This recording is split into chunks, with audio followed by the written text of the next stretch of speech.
Hello and welcome to the Let That Shift Go podcast. I'm Noel. And I'm Lena. And this is where we talk about the good, the bad, and all the shift in between. We just talk mad shift. Let's get into it. And on this week's episode, the real plot twist, you're not actually a victim. Radical honesty. Yeah. Because respectfully, it was me the whole time. Yeah. It probably was. I know it is. It is. It definitely is. All right, let's get into these skin deep cards. All right. You want to go first? I'll go first. All right. What do people most misunderstand about you? What do they most misunderstand about me? Gosh. I don't know. I think it would have to be the actual mood I'm in, I guess. Oh, how so? I don't know. Like you seem one way? Yeah, because I think I've always been so good at kind of masking.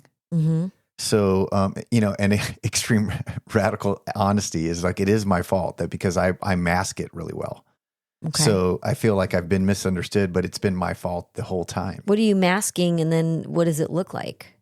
I don't know. Like if I was, when you see somebody, it's like, oh, I'm fine, right? Feelings I've not expressed, Mm-hmm. right? So like, I'm just like good or, whatever. I'm just not really being, authentic, I guess. Well, how does that lead to a misunderstanding about you?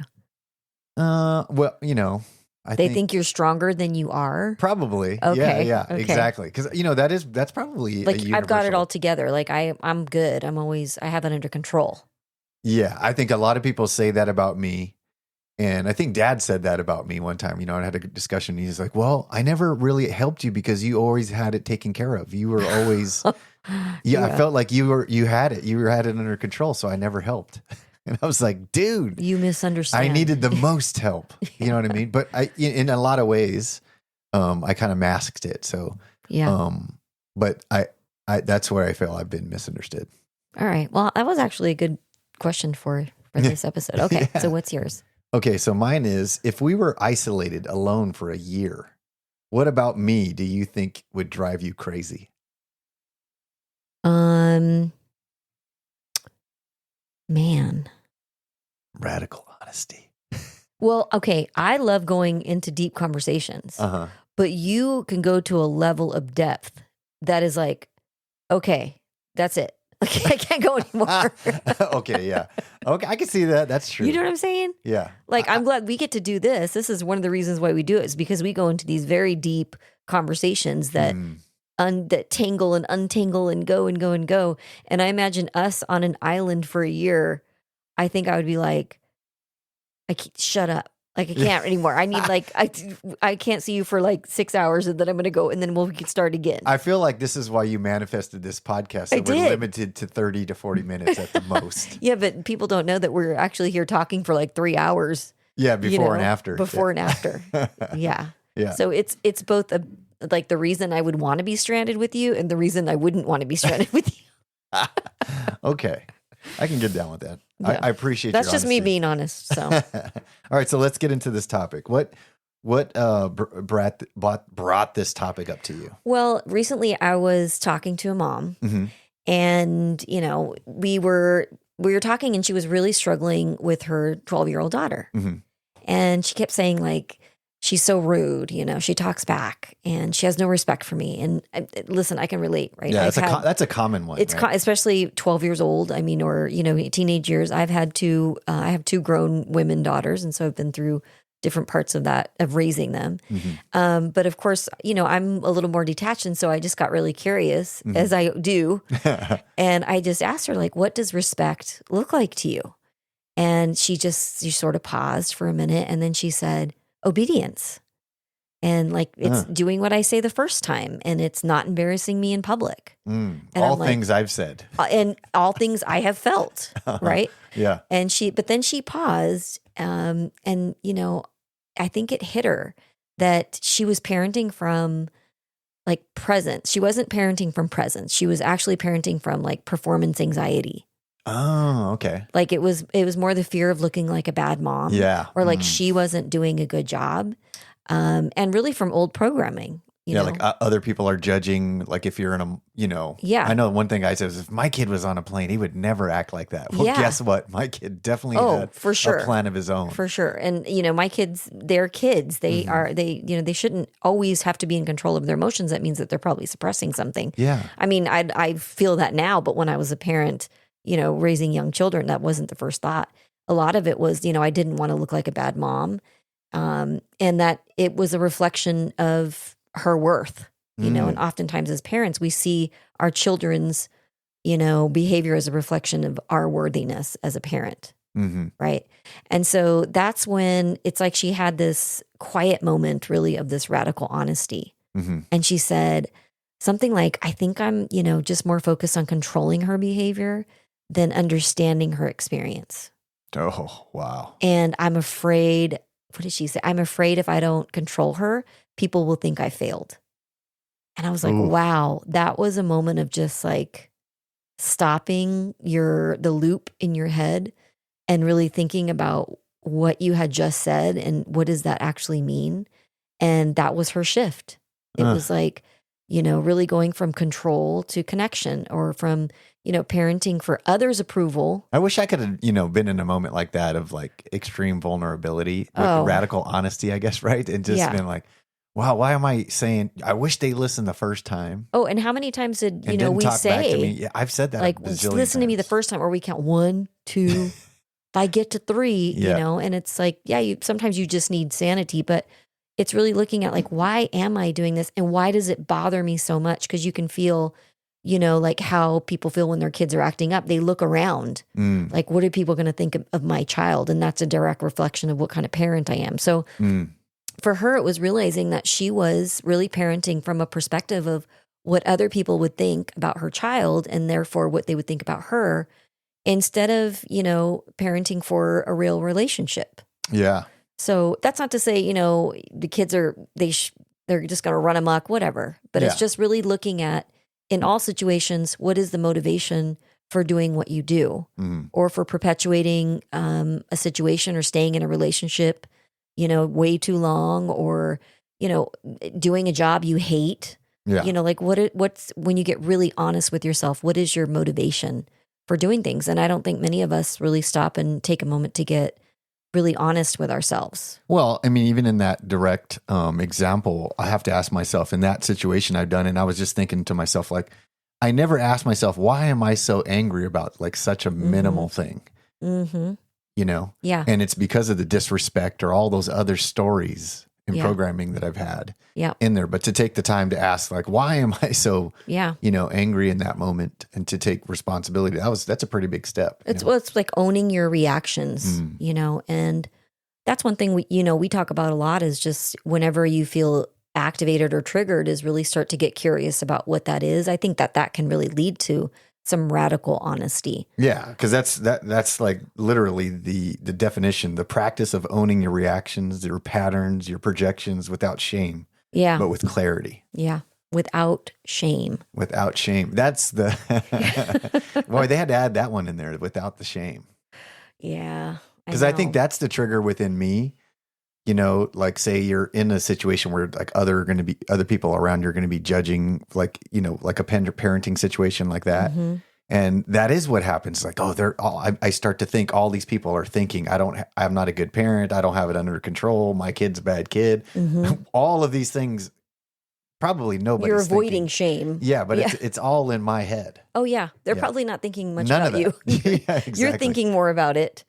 Yeah. There's a lot of, like different examples of like this subtle self-deceit, because that's really what we're looking at, is like, how are you like that subtle self-deceit is, how are you lying to yourself?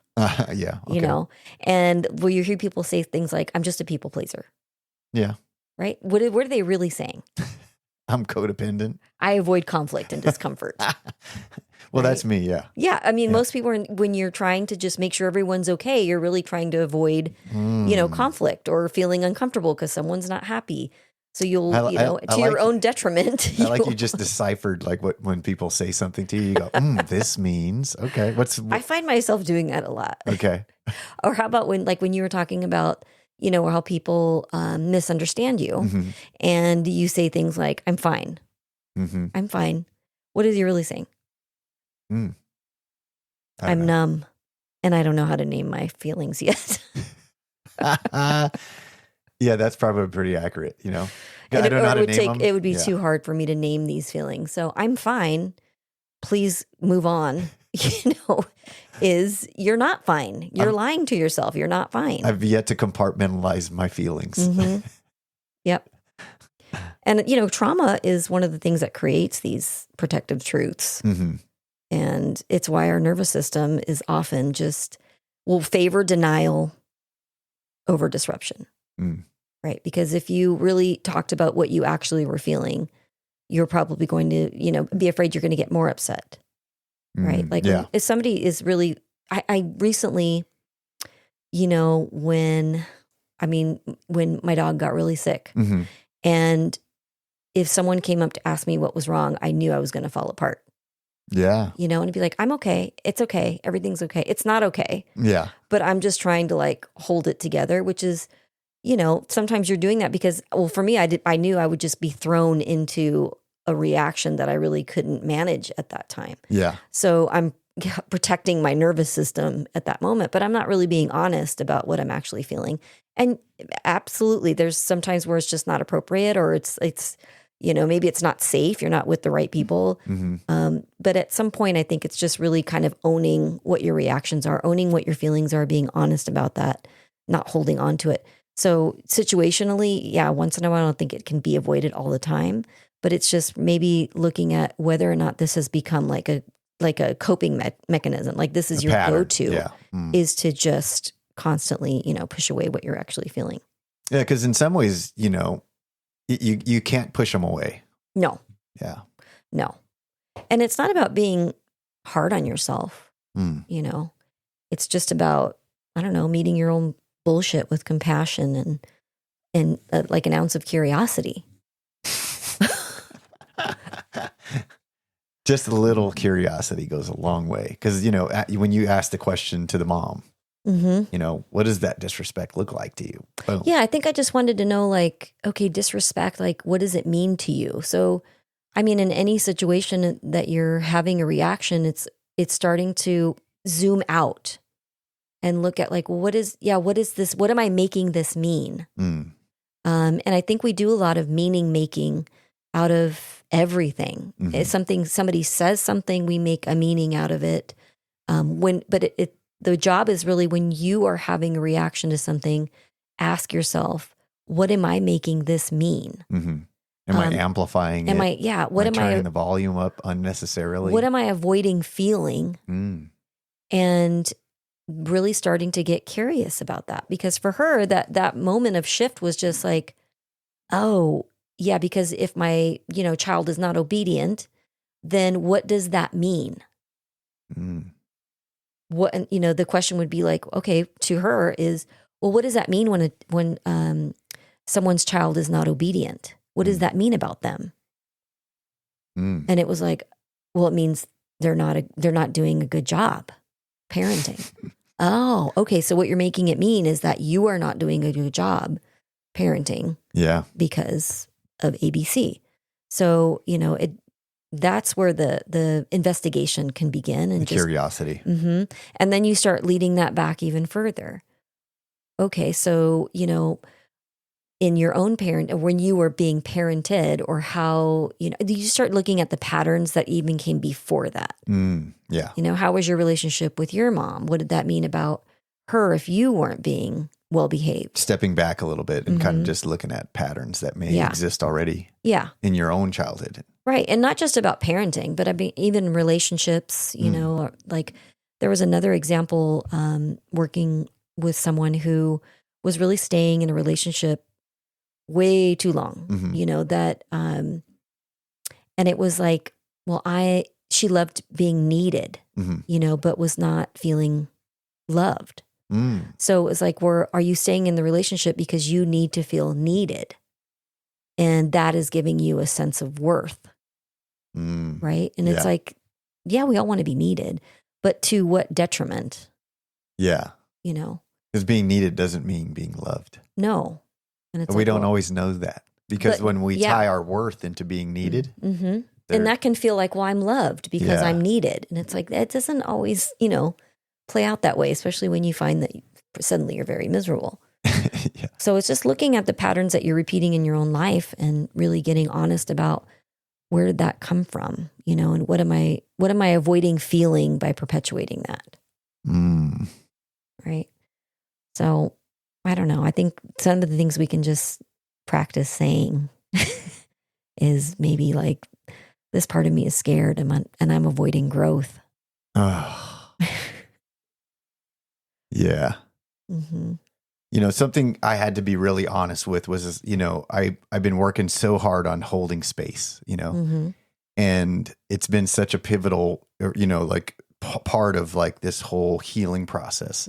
But somehow it's also been my nemesis in terms of my relationship and my marriage, because the target, the most focused I can get with what the issue is in my relationship is that I have an inability to hear criticism and actually not get triggered and by criticism, by the criticism. So if somebody comes to me, if my wife would come to me and say, hey, I've got this issue I want to talk about, I just couldn't hear it.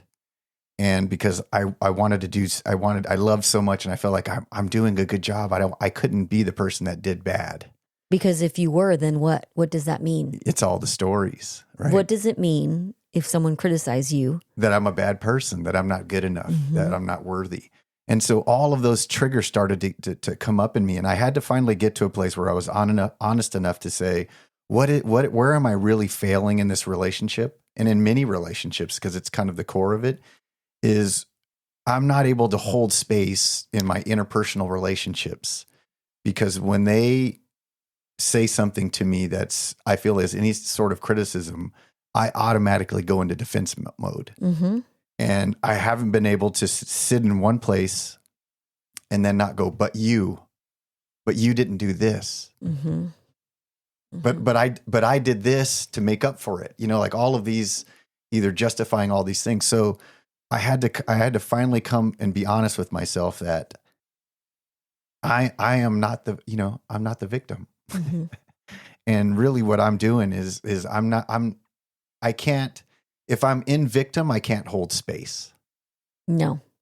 And that's what I realized, that when I got to be so honest with myself, that was the place that really shifted for me, where it was like, I have to get to a place where I can be honest and not be in victim. Because if I can do that, then I can be in a place that's not triggered by what somebody's coming, and I can actually hold space for that person. Does that make sense? It does. And my question to you is, what does holding space mean to you? When Chad was here, talking about his PTSD and his struggles with alcoholism, and he said something that was like, what do you wish somebody would have been able to do for you? And he just said, just be there, just sit. You don't even got to say anything. And that's something I struggle with the most, is not saying anything, because the awkward silence. And I feel like I have to interject or say something. But being able to just sit with somebody, I think that's holding the fixer space. part of you starts to step in. Right. Because being honest would be, it's not about me. I don't need to interject here. This is about this person. That would be the ultimate honesty in that situation. So to me, I think that's what's holding space, is being open to what the other person's is coming down, or meeting somebody at their energy and at their vibe or their level or where they're at, and holding space that way. Well, think about what the words holding space mean. Like literally you're just creating a container for a person to open up, and that they feel safe and held in that container. Not like physically held, but just like you're holding a place for them to just be honest, and just be able to be radically honest, and to be able to feel what they're feeling, explore what they're feeling without any repercussion. But see, that's to be radically honest, you have to feel safe enough to do so. Right. And I've been the antithesis of that. Yeah. So you were doing the opposite of holding space. Mm-hmm. I think you're using holding space as the Is there a better word, you mean, or is it just kind no, of too it's broad? like I think holding space to me feels like somebody who's going to have their experience Mm-hmm. without me inserting any part of myself into it. Got it. Yes. Because now I'm like kind of polluting it with my input. Mm-hmm. Detaching from the situation. Yeah. Exactly. And I didn't understand that until I had somebody, before somebody would say hold space, and I'm like, what does that mean? Like you're setting up four corners of like I had it sounds very foreign. I think in the spiritual community, it's very understood what that means. Mm-hmm. But until you've had someone do it for you, you don't understand what it feels like to have it done. You've had it done. Yeah. And so I think that's where it gets a little tricky because sometimes the people who hold the best space for you are the ones that don't really know you that well. Yeah. Why? Because they're not triggered by you. Yeah. The interpersonal relationships with me is where my issue is. Yeah. With others, I can do it. It's very neutral, Mm-hmm. and so you're able to go, yeah, let me just listen to that. You're not listening to it with your defenses up.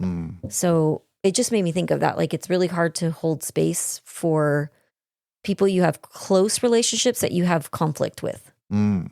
Because there's going to be a part of you that reacts and wants to get in there. So anyway, that's a whole nother, subject. But it made me think about, that would be more like, let's have a conversation because you're part of it. You're part of the back and forth. But if there's a part of you that is triggered by it, then, you're not able to be radically honest in that space. Yeah. And I was fortunate enough to have kind of an aha moment, kind of like you did with that mom. Mm-hmm. Do you have anything like that with you? Do you have an anecdote that kind of where like just being radically honest? Yeah. I mean, I would say my relationship with Mondo all the time. Like really? Our closest relationships are the ones that mirror back for us. Yeah. But I mean, I'd say like shoot on daily basis. Sometimes I'll have like, wow, there's something going on here that is more about me than about what he's doing. You know what I mean? So how do you handle that do you always tell him about it or do you handle it internally and kind of make a shift? I'm not always in the moment able to handle it. So I would say, unfortunately, I can know all the greatest things. Yes. But in my closest relationships which is really Mondo and you and, people that I'm with all the time, is that I still can revert to like a shutdown and like, I'm fine. Everything's okay. Because at the moment, I don't feel like I am equipped to have an honest conversation and I will shut down. But I can tell you that internally, I am calling myself out on it. Like, I'm like, you're being cold or, you're being quiet. That's your inner dialogue. Yeah. And the dialogue back is, yeah, I know. But right now, I'm not in a good position to have a productive conversation. So fortunately, like most recently, we had something happen, and now it's so unimportant that I can't even remember exactly what it was. But the next day, we sat down, and I said, this really hurt me when you said this thing, and this is what I was feeling, and he was in a good place to hear me back. And so we were able to really talk about what our feelings were, but sometimes it takes me the next day. Well, part of what I was thinking about when you say radical honesty, even with yourself, I mean, I think a part of the radical honesty is knowing when you're in a position to actually talk about it, right? Yeah. Because that's actually, like you said, when you were talking about when your dog was sick, it's when you're in a position to kind of handle what's coming on. And sometimes the part of the being radically honest is like, I need to pause. Yes. Yeah. And it's not time to talk about it. Yeah. And I can't be radically honest right now because that being vulnerable, one of the things with me, in particular about what I talked about is I haven't been able to hold space is I asked, if we could make it to where we talk about it a little bit first, like, hey, maybe even just ask me, are you in a position to where you think we can talk about something? Mm-hmm. Because then maybe I can do some breath work, or I can just or maybe I'm just in a mood to talk, Yeah. But at least just checking with me, because I'm not always, the Dalai Lama. I'm not walking around emotionally balanced. Sometimes you're the Dalai Lama. Oh, you're right, huh? I inferred that I'm sometimes, but at least I'm trying to be as calm as that. That's my mind is like, I would like to be at peace. You know what I mean? And so I'm not always there. So, I've kind of asked, if it was possible, because I know it's not always possible. Like, oh, I have something something comes up on our everyday life. You're not going to go deep. Are you emotionally balanced to talk right now? I know that's not a reality, but if it's some of the big things, when we've kind of built a sandbag a little bit where we haven't really talked about the things on the daily, so they've built up a little bit, and got more weight to them, then maybe, I said, what about asking, and if I'm in a place where I can talk about it. Well, so I it's think better for me. I would say, and I want to reflect back to you that there's been a lot of growth in you, like even talking about that specific thing of you having to be like, to be honest and be honest with myself. I am not in a position to have this conversation. Where in the past, you would just be an angry conversation. Yeah, that's what it would go. And now you've had to do a lot of self-reflection and be like, yeah, right now, I'm not good. I'm not neutral. I'm actually really upset. And I know that this is not a good time to have a conversation with me. So I think there is a level of radical honesty even in that. Like there's levels of it. And I think that, I just want to reflect back to you that you have made a lot of strides in being able to recognize when you're in a place to have a conversation and when you're not, which is a good thing. Oh, thanks. Yeah. So like saying I'm fine is not honest, right? As opposed to, you know what? Right now, I'm not fine. And I don't think having a conversation with me right now would be the best thing for either of us. Let's put a pin in it and let's talk about it tomorrow. Exactly. Yeah, so put a time on it. That's a level of honesty. Yeah. That's like saying I'm just not in a good place to talk about it. And I think like for me with that situation with Mondo, I could have done a better job of just saying, I'm upset right now and I'm not in a position to talk about it. But I will later. But you know what? Funny enough, the thing that puts me into a place to be able to talk is getting radically honest with myself. Seriously. Yeah. I mean, that's where do I go when it's like, oh, we're going to have this talk? I really go into self-reflection. Like, what's my part in this? Yeah. Yeah. There's a book by, I think it's Fleet Mall called Radical Responsibility. And he says something that really stopped me in my tracks. And that was, we're not responsible for what happens to us, but we're responsible for how we relate to it. That's it. That's the shift right there. Yeah. So it's realizing like you don't have to wait for someone else to fix or apologize or save us. It's like we can reclaim the driver's seat, and it may be a bumpy ride, but at least reclaim that driver's seat. Like be really honest with yourself about what's happening and what you need in that moment. But also, I don't know, that the level of responsibility of really getting curious about why we feel the way we do, what patterns have led up to that, what are we trying to interrupt in order to not repeat it, is, I think that's some of the best work that we can do. Being curious is the key. Yeah, it's not beating yourself up. It's just being brave enough to look. Yeah.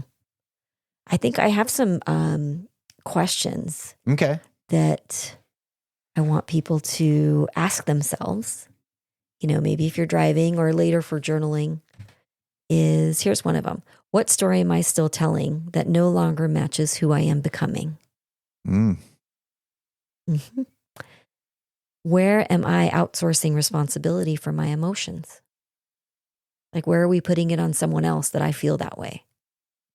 They made me feel this. Like, first of all, nobody can make you feel anything, right? We need to take responsibility for what we're feeling and why.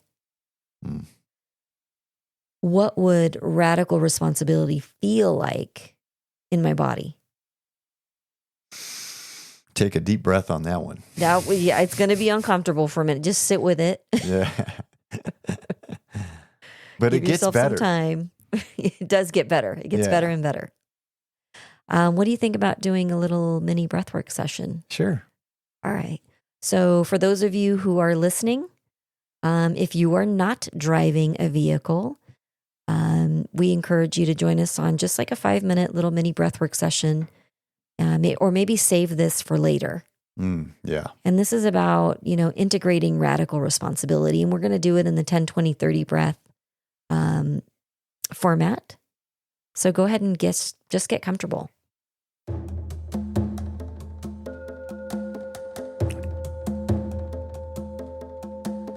Just feel the seat beneath you. You can have your spine upright or just laying down.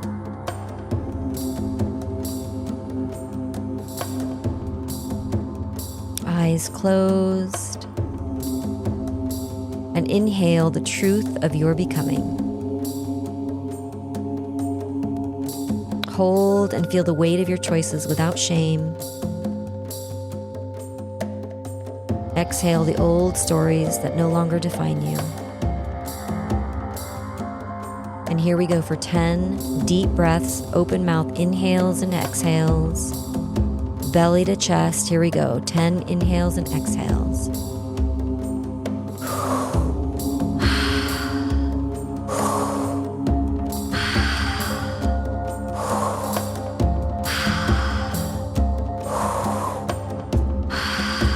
Sweeping the body like a broom, letting go of all the old stories.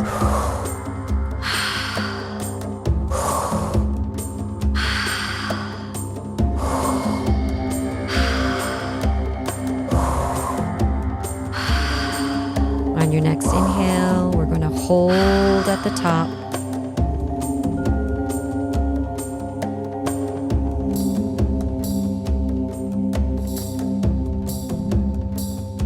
And exhale, feel the weight of all of your choices without shame, letting it all go. And let's go for 20 breaths. Let's go deep inhales, belly to chest.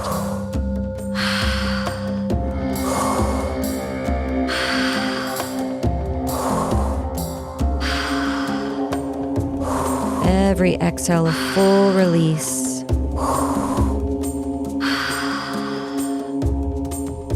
Letting go of all of the stress.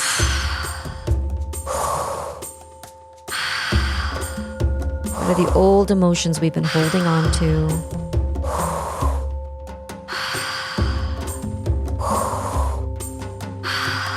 What are you ready to let go of?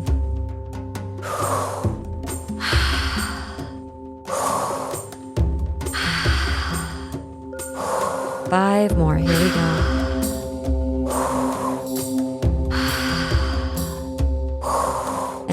Exhale, letting it all go, holding here on empty for 20.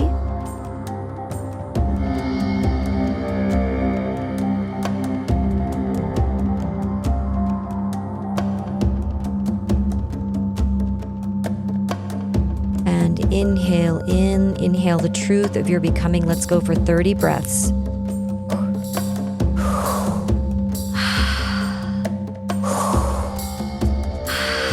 Sweeping all the way through the body.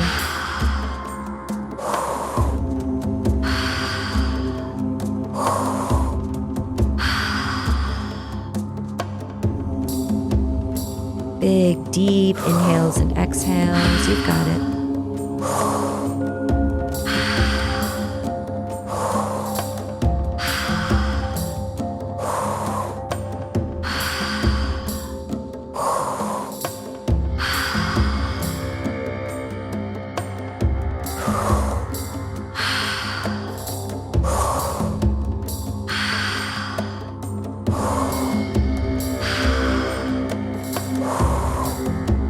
What are the old pains we've been holding on to?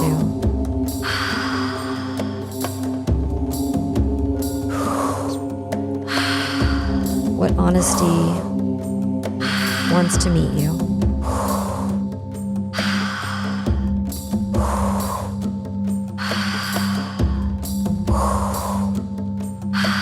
Two more. One more breath in. And let it go all the way out. Holding here at empty for 30 seconds. Holding and noticing. What is the story I'm still telling that no longer matches who I am becoming? What truth am I not ready to admit?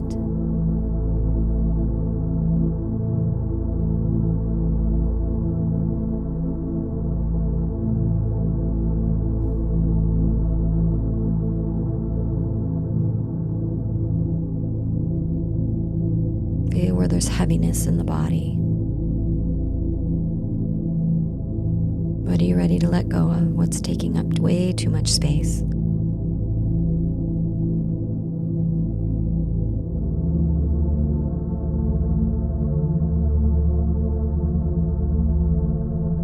Holding here, you're stronger than you think.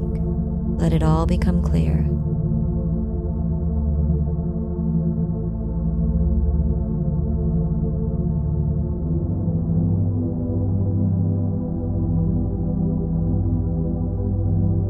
And when you're ready, let it all go.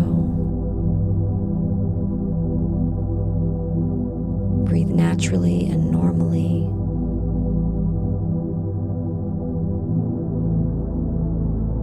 And just say quietly to yourself, I meet myself honestly, and I rise with responsibility.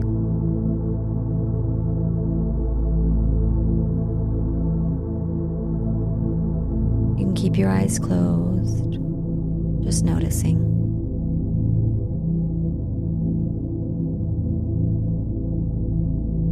Where are you ready to tell the truth to yourself?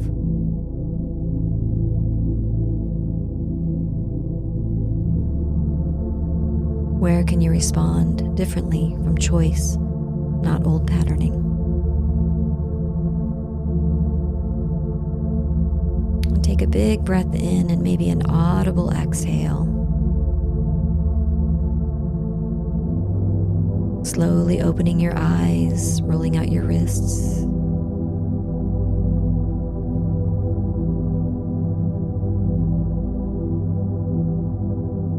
Coming back into the space. Thank you for joining us. And if this one hit home, wait until we talk about radical forgiveness.